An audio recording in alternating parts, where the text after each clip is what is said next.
Good evening, welcome to Wightlink Raiders TV. I'm joined by Streatham Redskins defenceman Dave Carr, of course, also pro hockey news guru, I like to call you. Obviously, Dave, a lot of exciting news coming up in the next couple of weeks. Obviously, the opening of your new rink. Any confirmation on when that is? Yeah, it opens on the 18th of November. First game's on the 24th against Bracknell Hornets. Good seats still available, so get the tickets. Obviously, I believe it's a 60 by 30 ice pad, 1,500 seats, is that correct?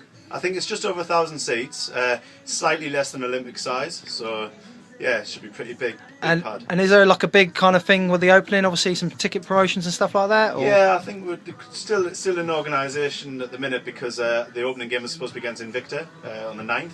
So it's been put back, so a few plans have had to be rearranged, but we're hoping for a big crowd for the first game there. Should be a historic event. And of course, I pretty much imagine you'll be glad to see the back of Brixton. Obviously the parking issues there, I've been there on a couple of occasions with the juniors. Not the ideal rink to get to, and parking can be a bit of a nightmare. But it's served its purpose, I suppose. Well, it depends on your driving skills, Chris, to be honest.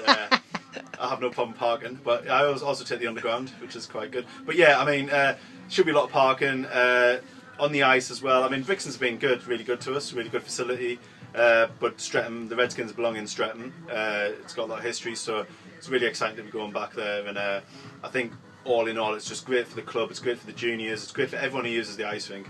Streatham, you know, for so many years had such a run-down facility, and now we're going to have the best facility in London.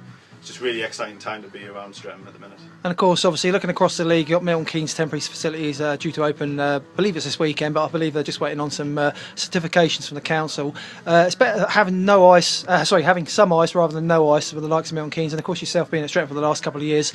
It's good that these councils are sort of getting behind the rinks and actually having provided an ice facility on the temporary purpose. Yeah, it's great. I mean, the thing is, what people don't realise is if the team doesn't have a rink, it's not just the senior team that suffers. All the juniors don't have anywhere to play, and then of course you have that knock-on effect further down the line that Streatham have had. You know, a lot of the kids went to Guildford and places like that when the rink was sort of falling apart.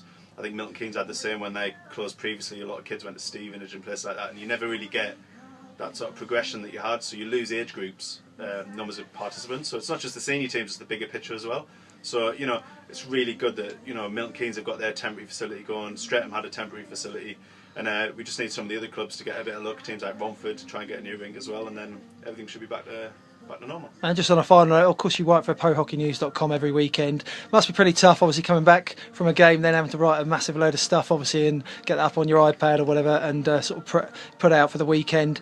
How do you feel the season's going overall with the National Ice Hockey League Division 1 overall as a sort of player, looking at most of the teams that you've played for so far, or played against rather? You feel it's a sort of good season, better than last year? Is it improving year on year, do you think? Yeah, it is improving year on year. I mean, I think obviously with the Pro Hockey News thing, that's quite time consuming, but you know, I enjoy writing, so it's worth it in the end.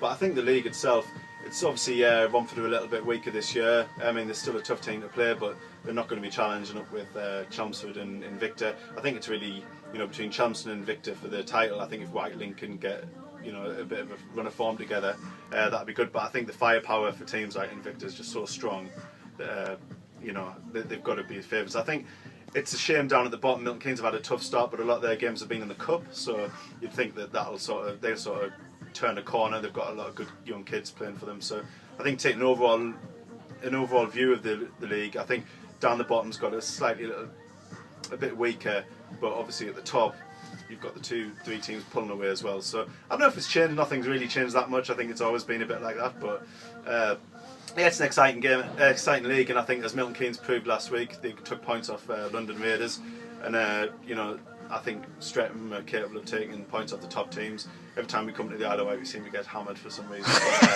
Everywhere else, you know, our fanciest, we've got some good players. I think all the teams have got, you know, 3 or 4 really good players. So it's not, you know, it's not like before where you would have a team with one line of players who were decent and the rest of the team kind of fill in spots. I think now it's got to the point where you've got 3 decent lines on pretty much every team. So yeah, it's exciting as always. But yeah, we've still got the playoffs after the league as well. So never, you know, it's never over till the end, really. No, and on a personal level, you're saying coming down here, Streatham teams always seem to fare not very well. But of course, you've done pretty well today, coming down here with the under-14s, going home with an 8-2 win. And of course, you're just about to rush off for the boat. So I won't keep you much longer, of course. But thanks for joining us, Dave, and good safe trip home. No worries, Chris. Yeah, hopefully we get back in one piece if the hovercraft goes down. It's nice knowing you. It's a bit rough out there. Thanks a lot, Dave. All right. Cheers. Cheers, thanks.